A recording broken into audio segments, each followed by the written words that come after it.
Alrighty, we are just getting started, everybody. Just a few minutes early here, which is a good thing. And then we'll get going.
Alrighty, we're just getting logged in here and getting everybody set up. How was everybody's week and weekend? Everybody have a good week?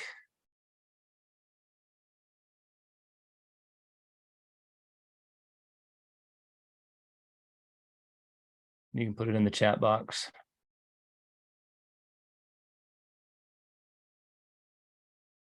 Yeah, they're coming along. Hope we have a few more people. Yeah, I hope they come along, but we just got to keep on going here. Everything is rolling but rain. Gotcha. Good stuff. I apologize about not having a meeting last Monday. I thought we could try and pull it off, but there was no way that we would be able to have a meeting with the hotel Wi-Fi. It just wasn't strong enough. So I'm still pretty committed to having these things every Monday. It's just a matter of what it's actually going to take to get that done. And sometimes because I travel and because we do work with these other events, it gets a little crazy sometimes. So anyways, let's make sure we're in here. Forums. All right. So we'll go ahead and jump into it. I'm going to do a screen share just like so. And voila. This week's meeting is going to be recapping the SAFTA 2023 event. Actually, one more thing that we need to do is go live. And there we go.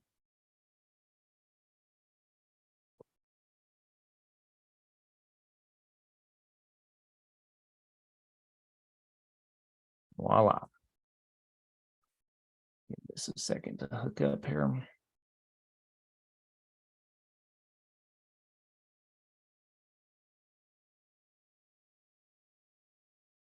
And let it do its little thing. Let that little bar go to the other end, and then we'll be able to continue here. Alrighty. And let it do its little thing. That goes away. Alrighty. So this was SAFTA 2023. And I've put together a little slideshow of my trip, what happened, what is available there, what's going on, and all the other fun stuff. So the first thing we do is come to Wayne's Lock Shop, go to the forums section. We go to education and events, because this would be considered education, both education and an event. And apparently it uploaded twice, which is fine. So my trip is going to start off here. Getting fuel on old Highway 50, the loneliest highway in the world, or in the United States, rather. About a 13.5-hour drive for me. It was a good drive, though. Drove all 13 hours to get there, probably shaved about an hour or so off the drive. But yeah, it was a good trip. No problems, no complications along the way. Everything seemed to work really good there. Who was the instructor of the lever lock class? I'm trying to look for that. I believe his name was Russell, but I'm looking for a last name. Russell Davis. Russell Davis was the instructor for the lever lock class, and it was good. Always something new to learn. And even though I've taken lever lock picking classes before, you learn something new from each individual person. So one of the first things I'll point out is that you can take a manipulation class, and just because you took one doesn't mean you're not going to learn something from a different instructor, a different environment. And then if those instructors are like me, I constantly upgrade my content, usually 3 or 4 or 5 times a year. So there's usually new content and information in there. So we definitely picked up some new stuff from him.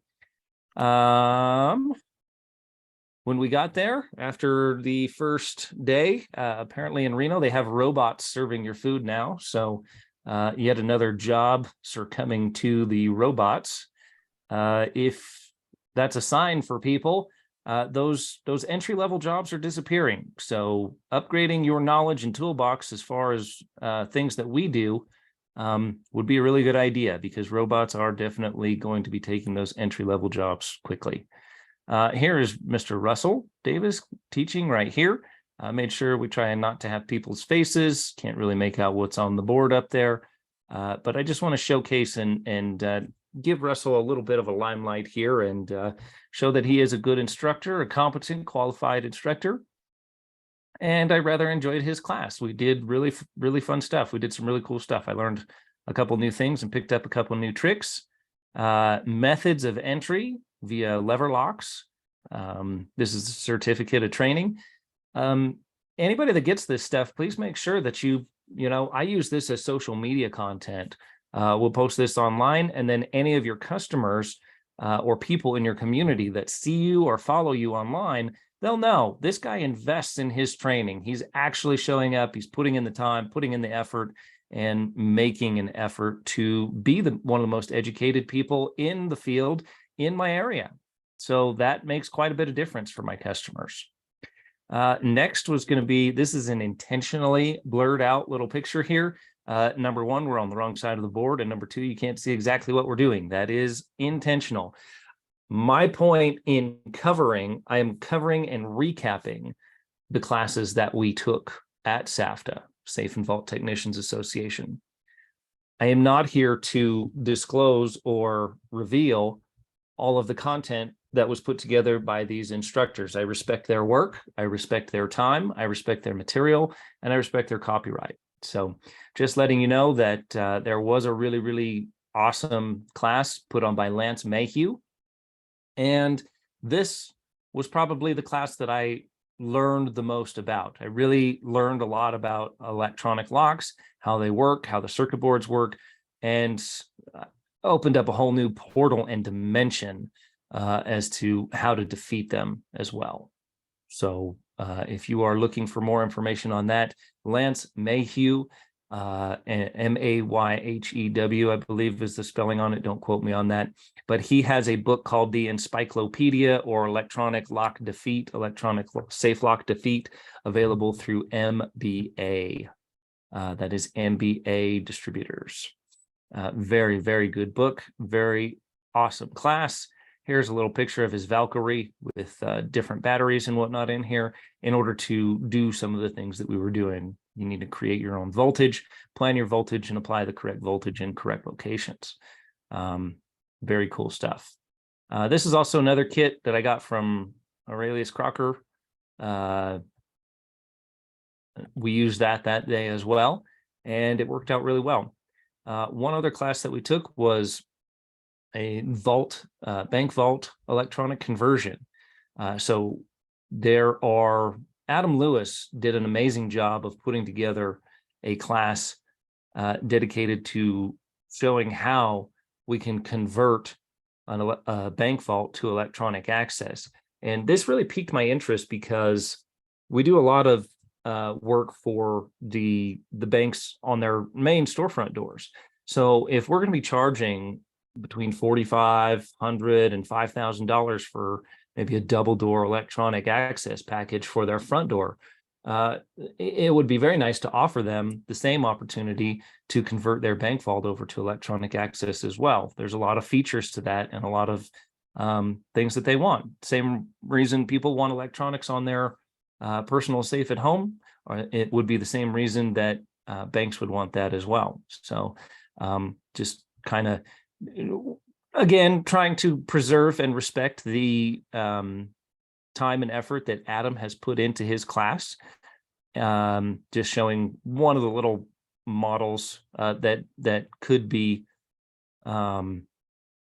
mocked up and demonstrated as a electronic bank vault conversion here. We would take a typical electronic lock that is available now and apply it to a plate that would convert it to operate the actual vault itself. Really, really cool stuff, actually. I found this extremely entertaining and fun. So we've got a little bolt extension that bolts on there, and basically you can turn a bank vault into electronic access. A couple of cool designs here. Again, I'm really not covering the plates or what they go to. If you just see a picture of this, it's not going to really mean anything to you. You'd have to know exactly what lock that goes to, what vault it goes on, and a lot of different information. But just found that the machining was really cool on this one, and just thought it would be a really good picture to share with everybody here. Another one here, pretty cool little plate design. Again, I'm not showing the internal components or anything like that, just showing that there are options. So if you do have any vaults or anything that need to be converted, there is a way to do it. I also learned about this Paxos lock. Had no idea what it was before. Doing a lot of research on it and looking like this will be one of the locks that I am going to seek out for electronic bank vault conversion in the future. So pretty cool lock there. Here's the back side of it. And what's really cool about that lock, if I remember correctly, it actually uses, the reason that that is so profound is because it's going to use two separate electronics. It's going to use one half on one side and one half on the other. It's double redundant system. It's a high security lock, and it's double redundant, and it's motor driven. So that means it's going to use one side of the electronics to do it the first time, and then it's going to use the second to do it the second time. And it's going to continue to alternate back and forth. And the reason they do that is for failure. If one set of it's basically like installing two locks at once. So if one side fails, the other side still has a very good chance of opening. And not to mention, when we would do a bank vault conversion like this, you would want to have a mechanical lock still in the mix as well. So you've got a double redundant electronic lock. If one side fails, the other one still opens, and then triple redundant on top of that, you would still probably also have at least one mechanical lock on that vault in order to open it as well. So really, really cool stuff here. Learned about this purple etching stuff. So if you've ever tried to scratch onto stainless steel, or you need to do any markings or anything, there's this really cool purple etching that comes out that can come in handy when trying to make those conversions. Here would be an example of a direct drive or an indirect drive for a mechanical bank vault lock. And this is what you'd be converting over to electronic access. So fairly complicated stuff, but really fascinating, very interesting. Absolutely loved it. Here is Adam Lewis's information, alsafeandvault.com. Very, very talented individual, extremely intelligent, couldn't ask for a nicer guy, and thoroughly enjoyed his class. If you ever get the opportunity to take one of Adam Lewis's classes, I highly, highly recommend it. Again, I'm being very respectful to the content and the amount of content and what I'm actually showing here, because I don't want to spoil all of the fun of his class as well. So definitely take that if you see one of his. Here's a couple more. We do some mock-ups, put some 552 locks on, or 252 locks on, and learned a tremendous amount about gearing and gear ratios. Very important in this particular portion of the industry.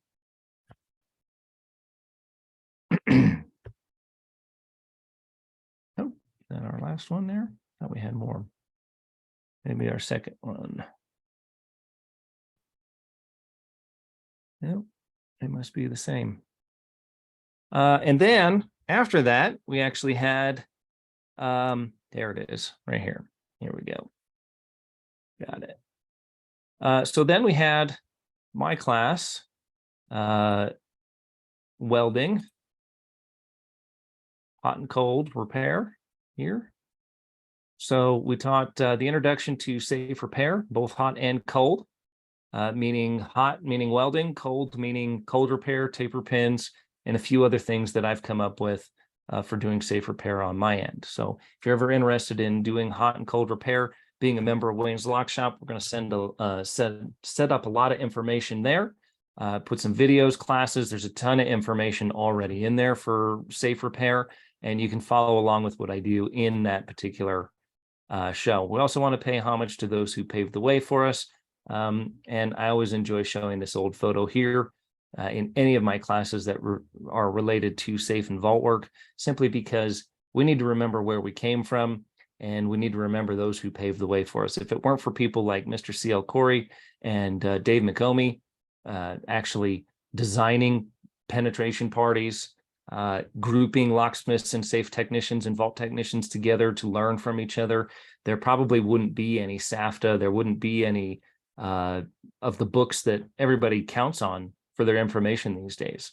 So all of that stuff combines to be just an amazing opportunity.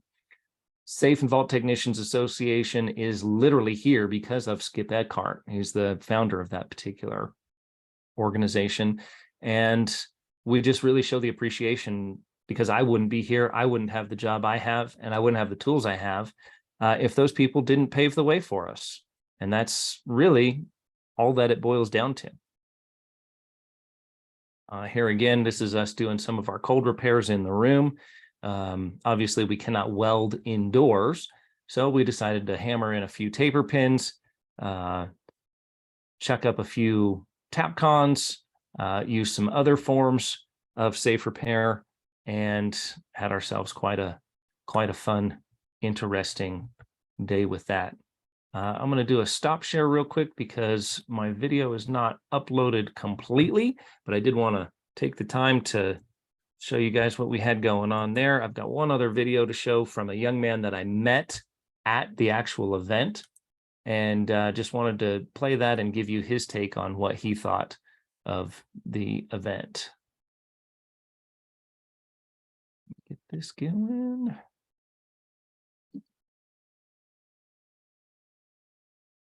Here with, we are at SAFTA 2020, and we'll do a screen share here. I'm here with Matt, this is your first SAFTA convention? Yeah, correct? This is my first time coming to actually any locksmith convention. Awesome. Well, tell us a little bit about your experience. What did you think SAFTA was before you came here? And then what do you think about it now after you came? So what I thought it was before was basically, a group of people that, would get together and share ideas. I just didn't realize it was be on this scale as far as, the classes, the wide variety of classes, and the level of intelligence, knowledge and experience of the instructors was mind-blowing. So it was kind of blew me away, and while I was here I bought my ticket for the next one. So right, so you found it so useful that you've already committed financially to next year. Absolutely. Because you're interested in the classes and just the experience. Would you say that there's just as much to learn in the classes as after, as the social events as well? You can learn just as much having a beer with somebody at the bar as you can in one of the classes, and it's a different kind of knowledge. It's that real world experience that you can't get anywhere else. Yeah, I mean, that's really where you get into the meat and bones of things, is having real conversations with people that have been in the field, and you can say, hey, I've done this and this on this safe. What would you have done? Right. And they hit you with a fourth and a fifth and a sixth thing that you didn't even consider. And yeah, exactly. Right. So awesome. What was your favorite classes this year? My favorite class was mechanical lock manipulation. Okay. Principles of manipulation. Right. Harry here Yes. taught that one. Amazing. And it was, so I have a book at home that I read through and tried to manipulate and made a graph. But manipulation is one of those things that you just can't learn unless you have somebody there to, coach you and guide you through some of the more intricate parts of doing that. It's not something that you can just read a book and learn how to do. It's a hands-on, in-person thing, and I would even go beyond that and say that you can learn something. I've taken several manipulation classes, and you learn something different from each instructor. Seth, Harry, Alad, whoever it is, I pick up a little piece from each one of those instructors to put together my little way of doing things. Nice. So, But awesome. that's what I'm looking forward to next year is, even if I take the same classes, I hope, fingers crossed they're taught by someone different. And even if they're taught by the same person, you're not going to get the same thing. Right. So it's definitely something that I can see myself doing for a long time. That's amazing. If you had a message to get out there to somebody who hasn't been here before, was thinking about it, they're on the fence, or they haven't heard about it at all, what would you tell that person as a new member? So I've only been a locksmith for 3 years, and I would say that you can't start too soon. If this is something that you're interested in doing and it makes sense to you and you want to learn more, this is the place to do it. This is a gathering of information that just doesn't happen anymore. And to get so many people that know what they're doing together to teach a younger generation and continue on the legacy that's been around since Egyptian times, is just an amazing thing. And it's not something that you can just learn through a book or a video, and to be surrounded by people that you're not in direct competition with, that want to help you and see you get better and see you next year is indescribable. It's a camaraderie, it's a brotherhood, it's a Absolutely. membership, it's you can count on those people here. And that's just something that's invaluable. You couldn't put a price on it, and you can't get anywhere else. This week compresses decades into days. Oh, I said the advanced safe training course, just 2 days, was 4 to 6 years of knowledge, and on the job training and waiting for the phone to ring and, going out and figuring out that job. And, instead of taking now, 3 or 4 hours and many more of research, I now can do, I have, research resources, and as well as people that I can call on if I run into roadblocks. And then the actual job itself, now that I know what I'm doing, is going to take me, half the time of what it would if I hadn't come to this. That's the beauty of this. But we're going to have to wrap this up. So anybody that's out there on the fence, go ahead, give it a shot, take one class, at least give it a try, and we'll see you next year at 2024 in Tulsa. Thanks for watching, and thank you so much, Matt. Thank you, Wayne. I We'll see you appreciate next it. year. Absolutely. Have a great day. And you as well.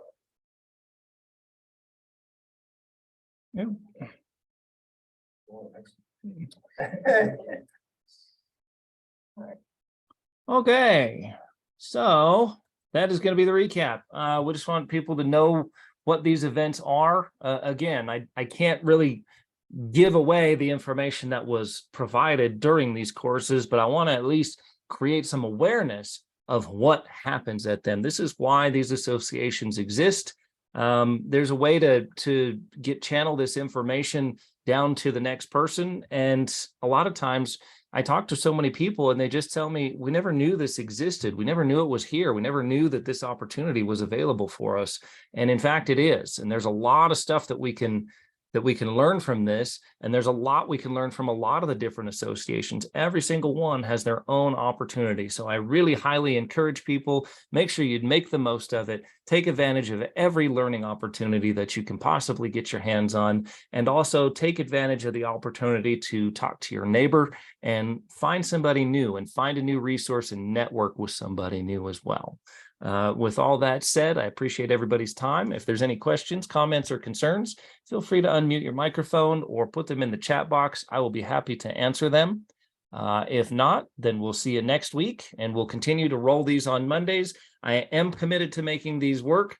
It's just when I don't have the Wi-Fi to make it work and I'm traveling, for the industry. Unfortunately, some of those things happen at that time, and I try and let people know via email, through my social media page, and I try and put that out there whether we're going to have the meeting or not, usually each Monday. So if there's anything else, please let me know. Questions, comments, concerns? All righty. Thank you so much. Thank you for your time, Jack, and thank you for everybody else's time here. We'll have some pretty cool stuff to cover next week. I've got a few cool projects going on this week, and they will be documented, and we will go over a lot more technical information next week. Thank you for joining. I thank you for your time, and have a wonderful day.